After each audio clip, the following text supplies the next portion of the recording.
mbokki Sénégal asalaamaaleykum ñun ñoo dellu si fas yéene waxtaan ak yéen jëme ko ci tolluwaayu réew mi li ñu yàlla boole te moom rekk lañu am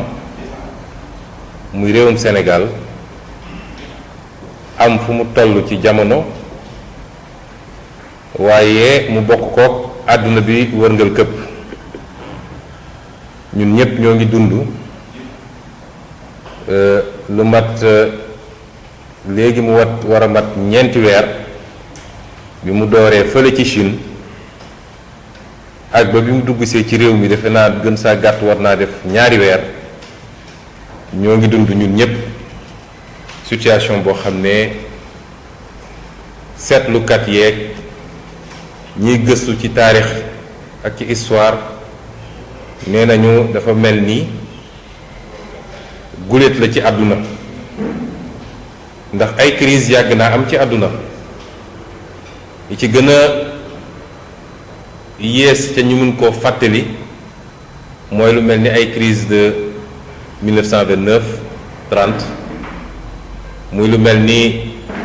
li weesu première ak deuxième guerre mondiale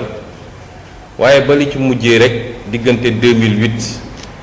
ba 2011 amoon nañu benn crise financière boo xam ne xawoon na jaxase àdduna waaye lu ni mel moom mi ngi doog a am ndax yooyu yépp musul bloqué àdduna jamono guerre mondiale sax nit ñaa ngay liggéey ñi war a xeex ña nga ca front ba di xeex waaye usines yaa ngi tourné ndax il faut ñu defar ay armes il faut ñu defar lu nit ñi di lekk il faut ñu defar tenue yu nit ñi di sol bureau yaa ngi tourné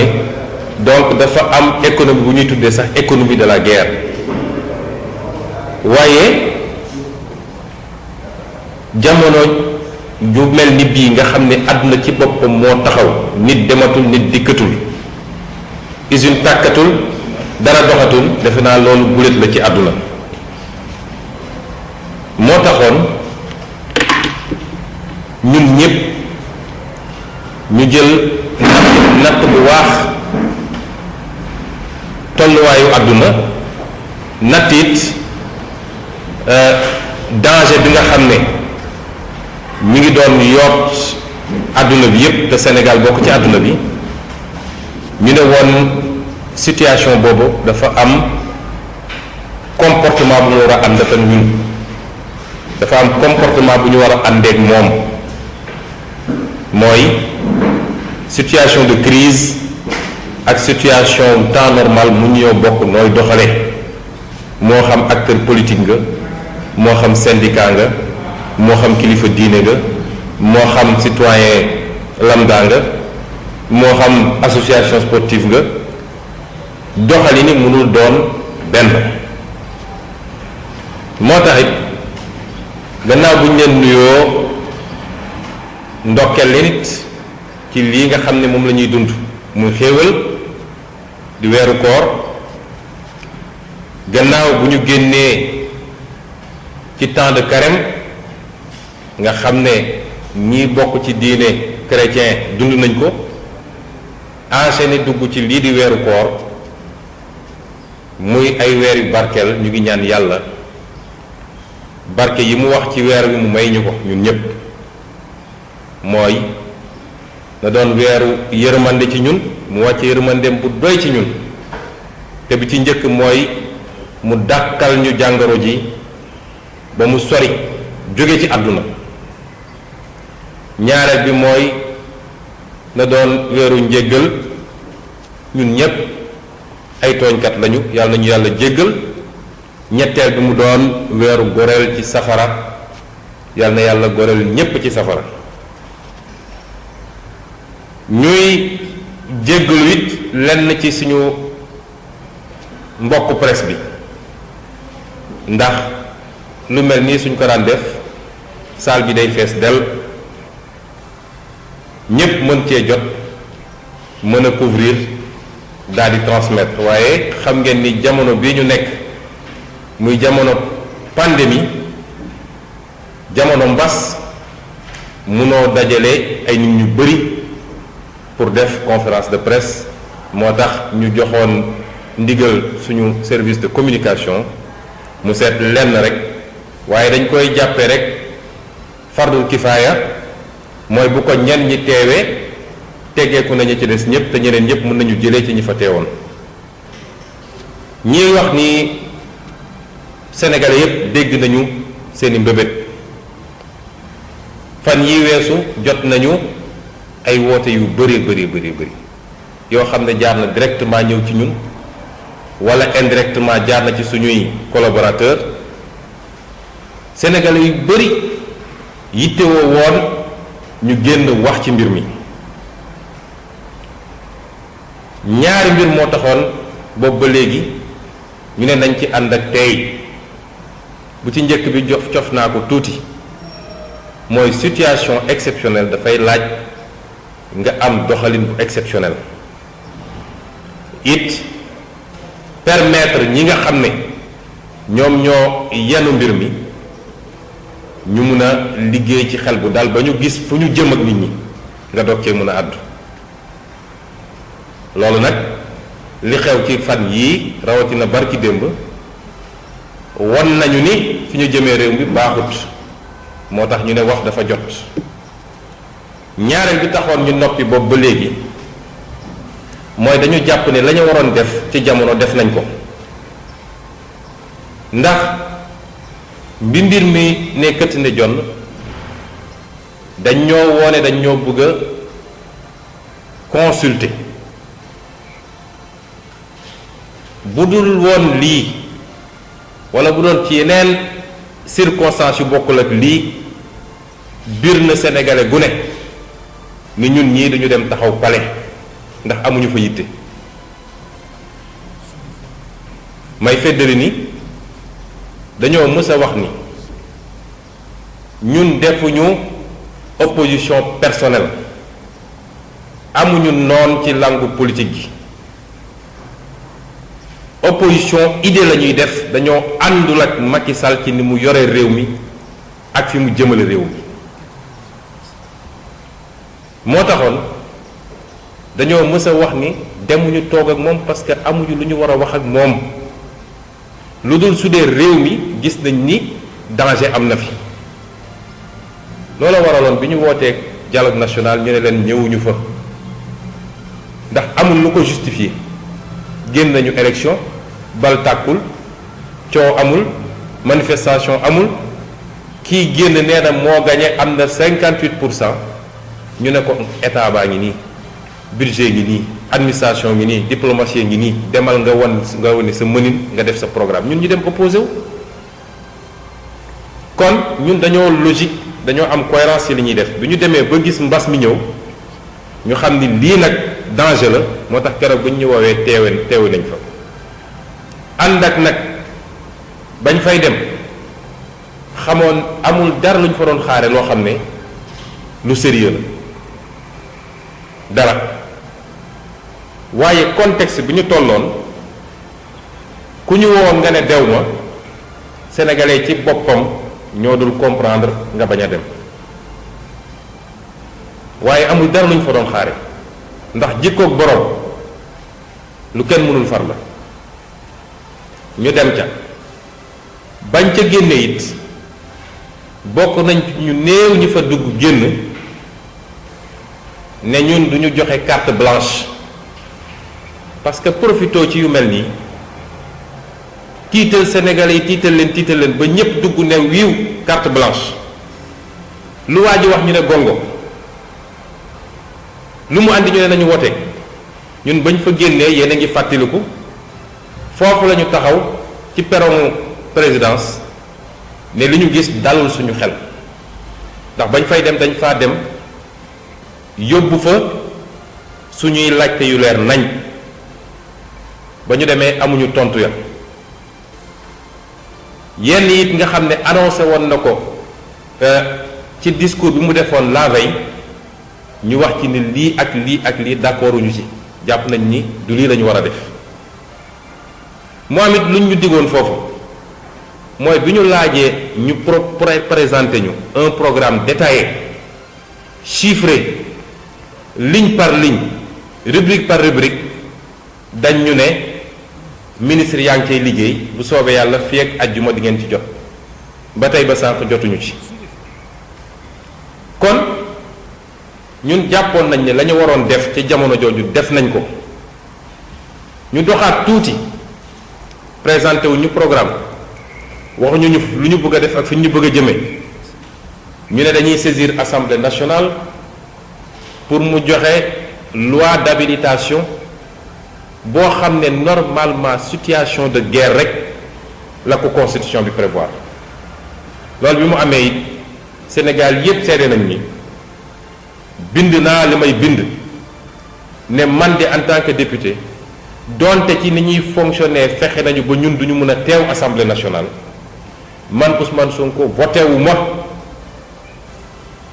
plein pouvoir bu ñuy jox Macky Sall mu def lu ko neex ndax lu ñu joxul Donald Trump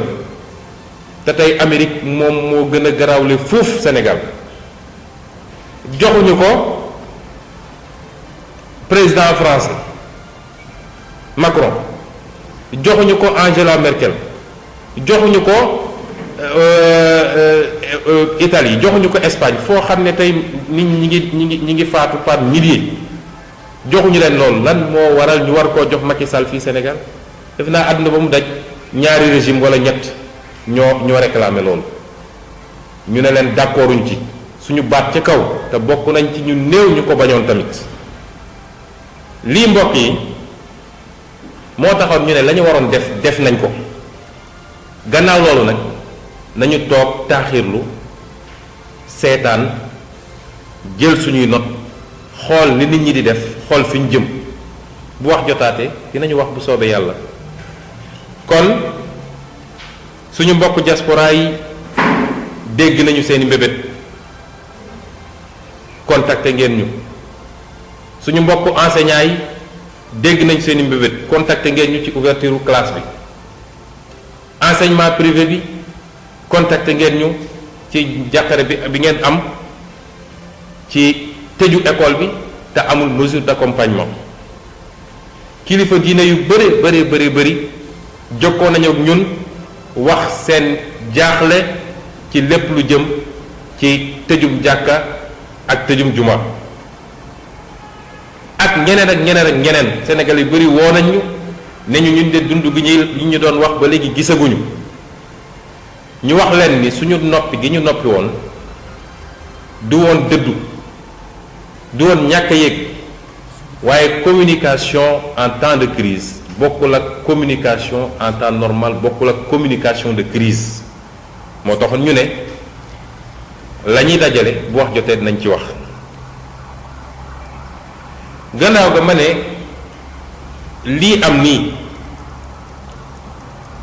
occasion la woon boo xam ne waroon nañ ci mën a dajale Sénégalais yépp ci ñu bokk ndey bokk baay xam ni lu weesu suñuy xiiroog ngaayoo politique lu weesu suñuy wuute ci gis-gis ak xalaat lu weesu suñu diversité ci wàllu diine ci wàllu ethnie ci wàllu leneen ak leneen ñun ñoo bokk Sénégal te Sénégal moo soxla ay doomam fi mu toll nii occasion la woon boo xam ne gëm naa ni dootul amati ñaanuñ yàlla sax mu am ñu waroon koo mën a jot ci lu gàtt walla lu yomb lan la ñu waroon def mooy d'abord ñu consulter nit ñi waxtaan ak ñoom consulter nit bokkul ak recevoir nit palais wax ak moom 30 minutes mu dem yoonam loolu du consultation loolu benn cirque bu mag la rek bu ñu organisé woon ñun bañ ñu ciy woo dañ ñu ne opposition parlementaire bi la président wala recevoir waaye keroog gis nañ ni mujj gi kenn xamatul lu mu doon loolu du consultation du concertation concertation mooy li Amérique def France def ko keneen def ko mooy da ngay defar sa programme bu leer nañ bu détaillé rubrique par rubrique ñëw toog ne gars yi lii laa bëgg a def lu ngeen ci xalaat ñu waxtaan ba dëppoo ci teg terewul it yow mi yor nguur décision finale war nga koo mën a jël ci gannaaw nag bu mu jaaree assemblée nationale waaye jaaruñu foofu la ñu def lay la woon dañ doon layoo nit ñi nee naa ñun bañ cay dem xamoon nañ ni dañ ñu layoo waaye contexte day am fu mu toll da ngay xam li ngay xam dem def li ngay def waaye xamoon nañ ni amul dara lu sincère lu lal woote googu concertation discussion ci démocratie nag lépp lu jëm ci gouvernance lépp lu jëm ci alalu réew mi ña ngi koy discuter ci assemblée nationale réew yépp noonu la ñu def Amérique def nañ lu mat 15 jours di discuter congrès ba mënuñoo d'accord point par point ligne par ligne bi ñu paree document bi ñu génnee 1000 pages la 1000 pages ne 2000 milliards yi ñu jox Donald Trump 1000 pages yii la lu ñu ciy jëndee gerte caaf sax dañu naan lii gerte caaf lañ koy jëndee defu ko boo defee loolu ba pare la décision di doog a ñëw boo consulter nit ñi bu ma nee consultation nag toutes les couches sociales laa wax kilifa diine yi imaam yi artisan yi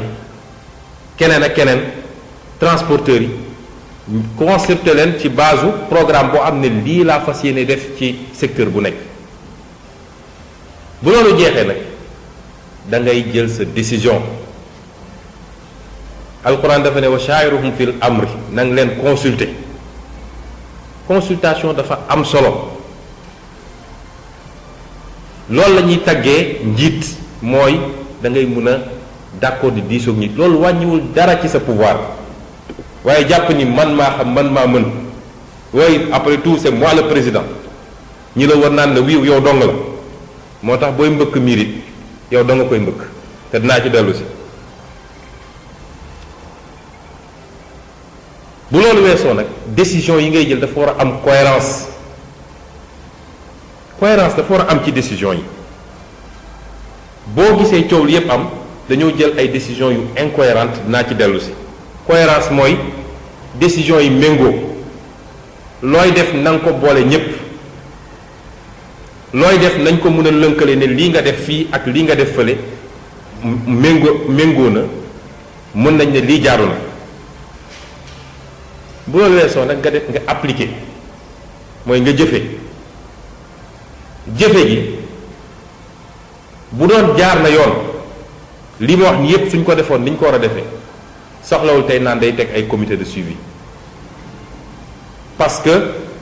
bu ñu arrêté li ñuy arrêté ba jaarale ko def loi de finances rectificative assemblée nationale voté ko administration moo koy appliquer les corps de contrôle vérifier ndax ni ñu ko appliqué baax na soxla woo di dajale ay nit naan société civile ñëwal fii parti politique ñëwal fii un parti politique n'est pas un exécutant de l'État parti politique ci sottante xalaat nga koy laaj waaye su desee lu du exécution c'est l'administration qui exécute que ce soit l'administration civile wala l'administration militaire moo tax kilifa politique doo nangu ñu lay dugal ci yooyu nga dem naan maay contrôler ñaata kilo ceeb la ñu joxe ñaata litre diwlin la ñu joxe loolu du rôlu kilifa politique ñàkk wekk mooy tax ñu naan kilifa politique ñëwal di compter peppu ceeb yi application boobu dafa war a ànd ak transparence mooy mbir mi jaar yoon leer parce que xaalisu askan wi la te dërëm gu ne war nañoo xam fan la dugg 15 gu ne war nañu xam fan la dugg te yëpp naa ci dellu si transparence boobu it dafa war a ànd ak communication di wax ak askan wi di wax ak askan wi ci mbir mi ci dimension yépp nag muy dimension sociale muy dimension sanitaire muy dimension économique bi dafa war a ànd it ak évaluation mooy xayma soo jëlee ay décision ne fii laa bëgg a jëm balaa ngay dox ba si yàgg nga ne changé na xanaa di nga xayma ba ne décision yi ma jëloon lii moo ci baaxul lii moo ci baax ba tax ma war a ba changé waaye xëy rek ne changé naa à 380 degrés te kenn évalué wul li nga jotoon a def problème am na évaluation boobu nag moo mën a andi enfin li ñuy wax réajustement mooy defaraat mooy xoolaat nuñ koy rectifier lii nag introduction la woon pour ñu gën a xam la may wax lu mu doon lii dañ koo defut safaan wala ñu def moo tax mu andi ñu fii ñu nekk nii ole ñu def loolu li ci njëkk mooy dañoo def li tubaab di wax cavalier seul mooy dañoo xëy génne seen décision def seen répartition li war a dem ci ceeb li war a dem ci diwlin li war a dem ci ay garab ak leneen ak leneen amul kenn kuñ ci waxtaan ak ñu ne déete ki waaye ñu passé seeni commande ci anam yoo xam ne kenn xamul passé seeni commande li ci gën a yéeme mooy gannaaw bu mu jëlee moom Macky Sall décision te waxtaanu ci kenn moo tax li ma doon waxtaan ak ñenn ci sama mbokk opposition bi dama leen ne luñ la consulté wul ca bañ koy nas nuñ la ciy boole ca bañ koy exécuter loolu dafa jaarul gannaaw bu mu ko defee dafa dem tànn benn ministre am nga xam ne li ñu doon tooñee ay Karim Wade naan ministère de la terre du ciel et cetera léegi nag dañ daan ministère du riz de l'huile des pistes rurales et cetera dajaleeg 50 ministères teg ci loxoom ndax mooy dauphin ba moom la ñuy xàllal ñu jël mbir ma teg ci loxoom ndax seen conception ñoom ci mbir mi ak ni ñu gisee sénégalais ak rapport politique bi ñu bëgg am ak sénégalais mooy sénégalais ki koy andil ceeb beeg diwlin bi kooku lay wekk la ñu bëgg mooy ñu ne Mansour Faye moo andi ceeb bi moo andi diwlin bi moo andi suukar bi moo ñu jox ci loo xam ne alalu réew mi la loolu naa ci dellu si ndax sénégalais il faut ñu xam ni nag la ca kanam dina métti de ñu jël ko jox ko mu wëlbatiku def ay commandam dans une opacité totale xam nga problème mu suñu homme politique yi mooy rapport bi ñu am lu bari ci ñoom bokk ma bañ a généraliser ndax ca laa bokk rapport bu ñu am ak pouvoir ñoom rapport de jouissance la moo tax du ñu mus a wax nguur la ñuy wax nguuru mooy suñ ma falee dama war a noos rek suñu homme politique yi ñu ci bëri ci ñoom bokk ñooy xeet goo xam ne ku ju doon sukuraat ci lalam sax ñu ne ko alalu réew maa ngi ne di romb dina jóg comp ci wàllam doog a ñëw de continuer sukuraatam moo tax la ñu waroon def mooy au lieu ñu def ay transfert d'argent nga xam ne laajul louer camion laajul louer camion laajul commandé ceeb laajul commandé diwlin laajul commandé suukar te ak foo ko munti nattee moo ëpp njëriñ benn moo ëpp sutura ndax dem ci koñ yi dajale nit ñi ñu ran ñu leen di séddale ay ceeb image yooyu dafa rafetul sax ci Afrique ci 21e siècle bi ñu nekk amul sutura nit boo koy dimbale da nga koy suturalit ñaareel bi mooy ménage yu sénégalais yi bëri na loo xam ne soxla nañ ko lu wuteeg ceeb am na koo xam ne tey nee nañu déplacement bi wàññi nañ ko te moom problème mu tension la am wala diabète soxla war naa mën a jënd garabam nit woo na ma booru Fuuta ne ma ñun suñu joxee ceeb lañ koy doyee ñun am nañu ceeb ba noppi ñetteel bi mooy noonu nga gën a mën a dugalee xaalis ci économie bi parce que soo defee transfert sénégalais bu nekk jot li mu war a jot dem ci boutique koñam wala marché koñam jënd moo gën fuuf parce que économie bi yaa ngi koy dundal ñi yoroon seen stock mën a jaay moo gën nga dem jël sa benn waay fële wala sa ñaari waay dong jox leen ay milliards ñoom kese alors que économie bi mu ngi dox te transfert yomb na réewu àdduna yëpp transfert lañu def États-Unis transféré nañu ku nekk $3000 $3000 feneen ak feneen def nañ ko doo gis benn réew bu respecté boppam dajale nit ñi di leen jox ay saaku ceeb bu ko defee caméra tubaab bi ñëw di filmer ñu naan famine au Sénégal ak famine à bërëb sàngam amul sutura te ñoom amoon nañu fichier ba noppi ndax fichier bi ANSD dafa rek on a 588 000 ménages ci koo xam ne yow nee nga 1 million de ménages ngay ciblé bourse de sécurité sociale sécurité familiale yi naka lañ koy joxe dañuy def transfert c'était le moment ñu associer les opérateurs dans un élan patriotique frais sax duñ ko ci jël ménages yi jot seen enveloppe dem régler seen soxla li ñu soxla ñoom waaye xam ngeen li problème bi mooy boo defee ay commande moccaat mënu cee am surfacturation mënu cee am rétrocommission mënu cee am loolu rek mooy problème bi moo tax ñu choisir situation bi gën a compliqué bi gën a jafe ne ñoo ngi dem commandé ji ay ceeb kon gestion boobu ñu gérer boole koog nag li tubaab di wax mimétisme mooy toppandoo président de la République boo xam ne doo jël décision sa décision bopp bu Macron ne ah on est en guerre nga ne oui on est en guerre bu Macron ne guerre bi jeex na nga ne guerre bi jeex na bu ne déconfinement nga ne déconfinement bu ne il faut qu'on apprenne à vivre avec le virus nga ne il faut qu'on apprenne à vivre avec le virus jël ay décision yoo xam ne concerté wuloo sax ak ñi nga war a concerté parce que gis nga administration bi man xam naa administration obligation de réserve ak loyauté moo tax ñemewuñu wax waaye man bir na ma ni ay ñoom docteur Seydi ak ñeneen ak ñeneen consulté wuñu leen bi ñuy jël décision bi décision panique la parce que moom ci boppam xam na ni li ko renseignements généraux mi jox ak li ko ay partenaires étrangers jox ndax gis nañu ab document boo xam ne dëgg la wala du dëgg waaye document la boo xam ne nee nañu ci ay service officiel u France jóge woon lii yëpp dañ ko annoncé woon ne ni ñu war a gérer pandémie boo moytu sax ay émeutes la ñu jëm donc concertation amu ci barki Dembo Ndiaye la docteur Xemes Diouf Ndiaye defe naa noonu la tudd génn taxaw wax a wax ba fuur ne Sénégalais yi respecté wuñu consignes yi defuñu ci ñaari fan Macky Sall taxaw ne levé naa mesure yi ci loo xam ne restez chez vous takk leen seen masque bu leen génn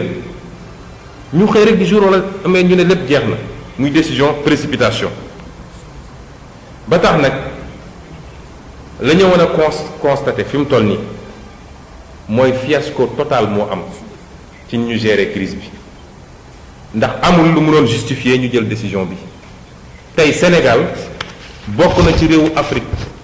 yi nga xam ne moom la épidémie bi gën a laal ci Afrique ba mu def ci fukki réew yi maladie bi yi feebar bi yi mbas mi gën a dal fi mu ne ni Sénégal ci la bokk te ci biir fukki réew moomu Sénégal moo ci sixième te booy xool suñ ko doon natt sax li ñuy wax valeur relative ci tubaab parce que soo jëlee Afrique du Sud mu am 11000 cas waaye 11000 cas ci 57 millions de population nga jël lu mel ni Nigéria mu am 4000 cas ci 200 millions de population ñun Sénégal ñu am démb 1995 cas ci 16 millions d'habitants kon en valeur relative ci ñu gën a impacté la ñu bokk fi mu toll nii ba pare nag feebar bi di gën a garaaw sànq rek bi may yéeg gis naa seen communiqué tey ñu ne 110 cas la ñu génne tey kon yow bi ñu naan ñaari cas la ñu am ak benn cas nga xëbal Sénégal yëpp ba kenn ñi mettul noy daal di jël say mesures tey ñu ne ñi ngi jege ji li ñuy wax pic parce que épidémie dafa am fu muy commencer di yéeg ba sori doog a mën a wàccaat point boobu gën a kawe nga xam ne su fa yeggee lay doog commencer wàccaat eggaguñ fa ñun Sénégal lan moo war a mën a justifier Macky Sall xëy rek ne aywa lay problème bi mooy ni ñu gérer crise bi depuis le début baaxul gis nga am réew boo ñàkkee doole da nga koy xam bi crise bi commencé ñu annoncé feebar bi Chine wax naa ko publiquement bi nguur gi jëlee décision ne ñoom mënuñoo delloosi wala du ñu delloosi Sénégal yi nekkoon fa crise ba amoon muy wuwaan man ne naa d'accord naa ci décision boobu dama ko wax publiquement ñëpp dégg ko parce que léeg-léeg da ngay ñeme li ngay wax doo seet lan moo neex nit ñi li taxoon ma wax ko mooy feebar fa mu déclaré wu feebar boo xam ne wàllaateem dafa gaaw day law diine wax na ko science wax na ko fu mu déclaré wu rek foofu nañ ko mettre en quarantaine bu kenn génn bu kenn dugg ñu essayé ko tënk foofu moo gën ñu bàyyi ko mu law ba ni mu mel tey ci àdduna waaye dama ne woon ci kaw mu ànd ak ñaar benn bi mooy nañ leen taxawu ba ñu yëg ni taxaw nañ leen su dee dañ fajar sax ñu yónnee médecins yu leen di suivre foofu ñu yónnee ko di nekk en contact ak gouvernement chinois ba xam ndax ñu ngi leen di toppatoo ni ñu leen war a toppatooy su dee dañoo nekk ci jafe-jafe ñu jàppale leen financièrement waaye li mu waroon àndal dëgg-dëgg mooy boobu la Sénégal waroon tëj ay frontières courage politique foofu lañ ko waroon amee tëj suñuy frontières bàyyi transport de biens et marchandises moom mën na continuer gis nga loolu bu ñu ko defoon tey duñu toog fii di wax ay 110 cas ak 120 cas boobu la ñu waroon tëj suñu frontière bu ñu ko waxoon duñu toog naan état d'urgence duñu toog naan dinañu bàyyi sénégalais yi ñu continuer dox seeni soxla ñu fexe nag ba lii nga xam ne mooy mesure de prévention yi ñu respecté ko kon duñu daan soxla 1000 milliards 100 milliards sax duñ ko soxla 100 milliards duñ ko soxla waaye toog di seetaan ba mbir mi ne sëlëm ci biir réew mi ñu paniqué nag jël ay décisions yoo xam ne nattuñu ko ci jamono jooju ñu ko doon jël loolu moo leen def fi mu toll nii kon problème am na te du problème bu ndaw mooy volte-face bii mu def barki démb dafa am conséquences yu doy waar yu muy am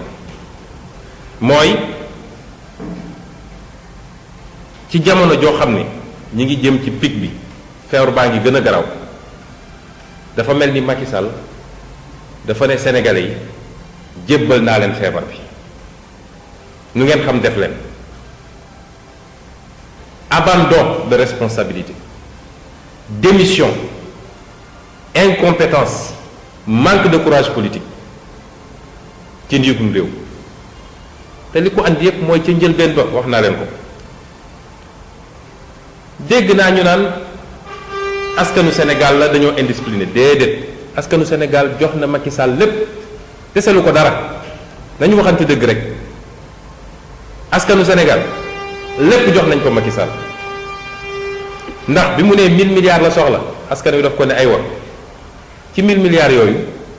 déjà leb nañu 575 milliards yoo xam ne leb nañ ko ba noppi kan moo koy fay askanu Sénégal a koy fay yow tailleur bi yow baykat bi yow fonctionnaire bi yow journaliste bi yow ambulant bi xamal ni yow yaay fay 575 milliards boobu jógewul ci poche Macky Sall moo tax kuñ fi jox saaku ceeb nga ne met jërëjëf da ngaa xamul koy wax jërëjëf sa alal la dafa war a dellu si yow donc jox nañ ko loolu wëlbatiku mu ne damay def état d'urgence sénégalais ne ko d'accord mu ne damay def couvre-feu nga xam ne dara justifié loon couvre-feu 80% wala lu ko ëpp ci contact humain yi bëccëg lay am guddi yi kay xanaa doxkatu guddi yee ko moom te soo tëjoon baar yi tëj danse yi ñu tëj restaurant yi dox guddi gi jeex nga dajale nga tëj nit ñi jël force de l'ordre yi sonal leen ci mbedd mi ci ngelaw gu métti goo xam ne alors que bëccëg bi nit ñaa ngi dox ñu ne déet mu ne dama soxla ñu defal ma loi d'habilitation benn sénégalais contesté wul ñun de waxoon nañ leen ni baaxul nga ñëw yokkat loi bi violer constitution jaaroo assemblée nationale ba léegi benn sénégalais waxul kon dama naan gàcce ngàlle askan wi tey dañuy delloo njukkal askanu Sénégal mun na am ay ñaxtu loolu mënul ñàkk waaye warul tax kilifa réew njiitum réew su dee jàpp nga ni lii moo gën ci askan wi nga dellu gannaaw tey lu xew États-Unis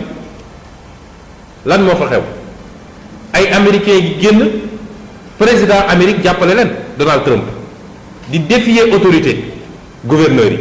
Amérique gouverneurs yi ñooy président de la République parce que fédération la waaye est-ce que dafa tax gouverneurs yi dellu gannaaw déedéet tant que ñi ngi jàpp ni lii moo gën dañ koy def. askanu Sénégal ñu ngi leen di jaajëfal di leen rendre hommage di ko commencer nag ci personnel soignant bi muy fajkat yi wax dëgg yàlla sonn nañu te dem teguñu leen ci condition ñu mën a defee seen liggéey sonn nañu trop te séddewuñu xëccoowuñu fi per jëm damay dem superviser ni ñuy joxee ceeb ñu ciy xëccoo ay per jëm ñiy nekk ci hôpitaux yi suba ba guddi bàyyi seen njaboot ba pare nekk risque ñu contacter leen à tout moment ma leen delloo njukkal bu baax a baax a baax liggéeykat yépp nag yépp secteur professionnel yépp tailleurs yi bàyyi seen yitte di ñaw ay masque di jox nit ñi secteur informel bi nga xam ne seen liggéey gàllankoor am na ci yàqu na ci ñuy muñ transporteurs yi nga xam ne imposé nañ leen ay normes ñu accepté ko ba mu mujj métti ñenn ñi arrêté secteur privé bi patronat bi di masaw it secteurs yi nga xam ne ñoom la gën a laal muy par exemple tourisme bi ñoom seen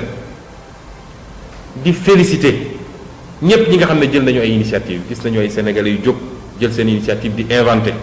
moom nee na il salue phrase boobu nga xam ne depuis Senghor ñu ngi koy dégg le génie créateur ou inventeur de xam lan des sénégalais ci loo musul gëm musoo leen jàppale fu tubaab ñëw nga jox ko sénégalais bu jóg nga xeeb ko te teewul bi crise bi amee sénégalais yi ñoo wone seen bopp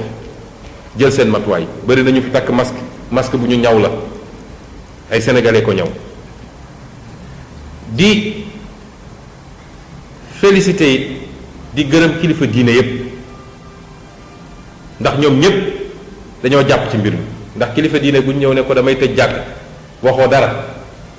bàyyi nga lu rëy def nga preuve de patriotisme jiital réew mi ci lépp ndax loolu rek la kilifa diine am mooy saytu diine gi te it ñépp payeewu fi mu toll nii ñépp xam koo won ni lii lorange la islam dafa am ay charte fu darura fu lorange bu rëy taxawee mun na teggi lu bari ci luy farata sax wax ma laa loo xam ne ay sunna la ndax julli jàkka du farata julli jumaa rek mooy farata te su ngànt amee teggi nañ ko naafila weeru koor du farata dafa amul lu fiy farata loo xam ne nit dina ko ñàkk a def dem ci kanamu boroomam ñu ne ko ñëwal rendre compte kon bàyyi nañu lu rëy nangu ànd ak nguur gi ba ci force de l'ordre yi ndax léeg-léeg dañ leen di fàtte man léeg-léeg ma génn ci guddi gi am urgence bu may dox waaye soo rombee ci mbedd mi gis force de l'ordre yi ñu nekk ci ngelaw gi ak weeru koor gi lu ne ñu daj ko ba fajar kon nañ leen delloo ñoom it njukkal ndax askan wi lañ fi nekkee mu des daal bi lii am échec gu kenn la kenn muy président Macky Sall lii mu def nag wax naa ko léegi mooy démissionné na nee na sénégalais yi kenn ku ne na xool nu mu def ak boppam man démissionné na li andi démission bi mooy mesure yoo xam ne amul cohérence ñu ne la ñii faatu ci bitim réew nañ leen delloosi nga ne déet duñ leen delloosi ne OMS wax na ma wax naa scientifique yi wax naa te OMS musul wax loolu musu ko wax musuñ génne fuñ ko OMS waxee pression am nga dellu ci gannaaw ñu ne la cohérence amul ci nga ne maa ngi tëj jàkka maa ngi tëj jumaa nga xam ne semaine ba semaine la am te maa ngi bàyyi marché mu ubbeeku nga xam ne bés bu ne la fajar ba guddi parce que décision il faut mu am cohérence nga ne déedéet dama koy maintenir looloo dem ba ñenn ñi jàpp ne dafa mel ni dañoo ciblé lu jëm ci diine muy jàkka yi muy église yi muy leneen ak leneen parce que su cohérence amoon ci décision yi rek problème boobu du am nga ni loolu dama koy tëj waaye ne waat léegi damay dem ubbi école ya parce que Macron nee na damay ubbi école waaw fooy dajale ay élèves ñu war faa daje di jàng suba ba ngoon jot ay regroupement classe su 60 personnes 100 personnes xanaa kay war ngaa mën a nangu nag ñeneen ak yeneen ak ñeneen def seeni activité incohérence globale boobu moo ñu jóge ñoom moo ñu andi ci lii waaye du indiscipline sénégalais yi sénégalais ils ont été très indisciplinés lu mu laaj rek sénégalais jox nañ ko lan mooy conséquence bi nag mooy benn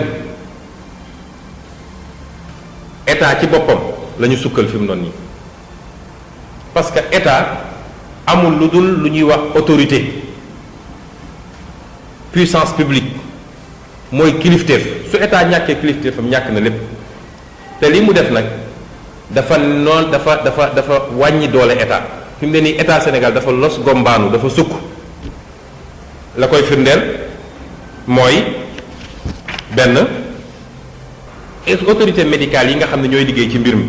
nee naa la su du woon obligation de réserve ak loyauté li may wax ni ñoo la koy njëkk a wax ñoom dafa mel dañu xëy xëy rek bif leen ñu xalam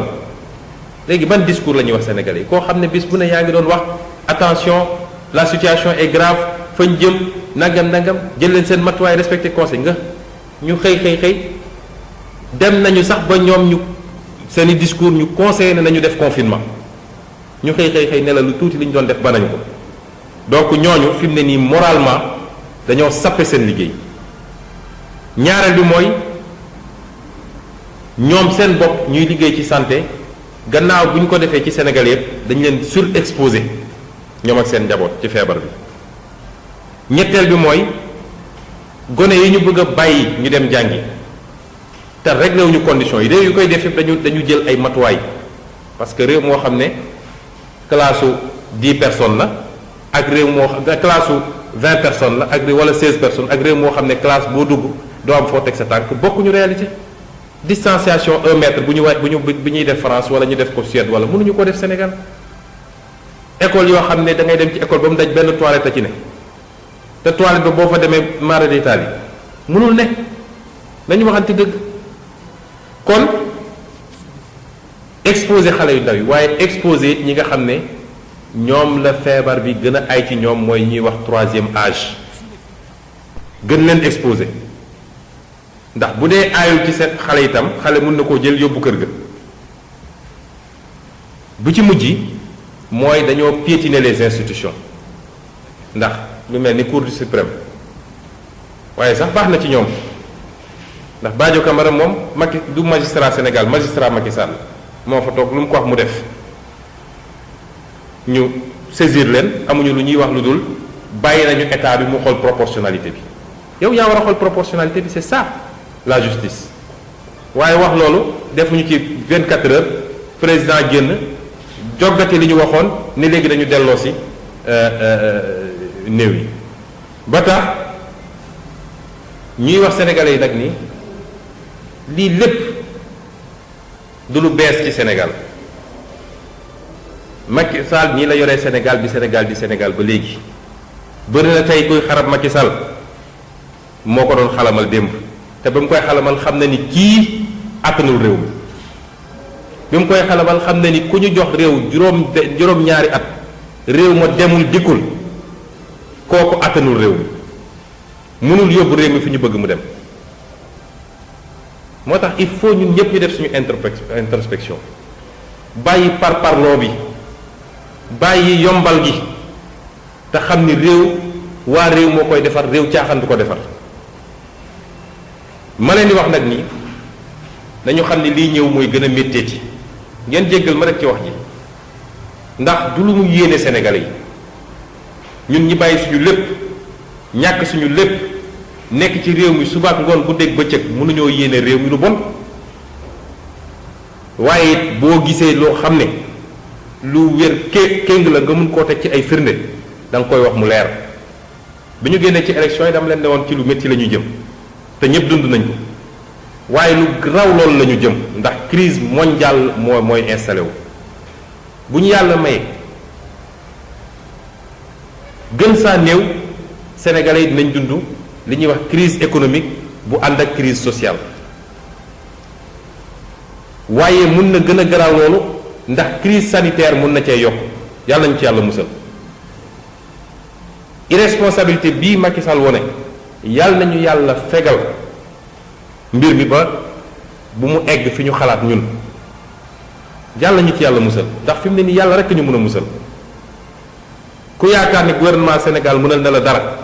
yàlla rekk ñu mën a musal fi mu toll nii ñoo ngi jëm ci lu métti mooy Sénégal yëpp nañu waaj ni fii ñu jëm àdduna bi ci boppam mooy métti naka la mën a bàyyee nag réew yi nga xam ne ci réew yu gën a ndóol ci àdduna la bokk Sénégal bokk ci moo tax suñu déggee Macky Sall naan bëgg a profité ci li naan annulation de la dette waaw barki Dembo Ndiaye moom moo fi toog ne dette bi baax na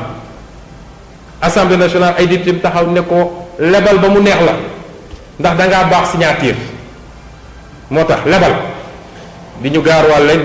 di ko feccee sax ku doon bàkkoo bor réewu Sénégal rek nga gis président de la République ànd ak gouvernement bi yépp jël 200 personnes dugal ci avion dem lebi ñëw di ko bàkkoo kan mooy dem banque ñu lebal nga koy bàkku leb na damay fay ak intérêt juróomi at yépp dañoo bàkkoo bor ne seen signature moo baax gis nga ñi seen signature baax waxuñu mbirum bor Japon mooy le pays le plus endetté du monde déggoo ko mu ne nañu annuler bor bi parce que signature am baax na ñun dañoo amul sax faf signature bay baax la signature loolu moo ñu dab tey ñaata yoon nañu far bor bi moom bi muy egsi Sénégal bor bi 21% la ne woon ci suñu PIB tey mi ngi ci dépassé na 65% parce que 2005 dañ ñoo annulé woon bor bi une partie bor bi dañ ko annulé woon ci jamono Abdoulaye Wade moom bi muy ñëw 21% moo fi ne woon ful na ko ñett ba pare ne léegi nañu far bor bi ma daaneel rek ci li muy wax ay nouvel ordre mondial xaw ma ndax xam na lu nekk ci notion boobu waaye ku mënul def nouvel ordre national mënoo def nouvel ordre mondial balaa ngay wax lu jëm ci àdduna ci réew moo xam ne yow tekki woo ci àdduna bi Donald Trump ci boppam mënul décréter nouvel ordre mondial waxuma laa ma sa Macky Sall waaye bëgg a jouer ay rôle leadership mondial nangam yooyu yëpp tappale la ñun africain ñun sénégalais nañu xam ni suñu xoolaatul suñu bopp defaruwaat gën a gëm suñu bopp te xam ni ñun ñooy defar suñuy réew bu crise bi jeexee démb ñëw maa ngi jot benn rapport bu Sénat français xam nga lu ñu ci bind notre avenir c'est l'Afrique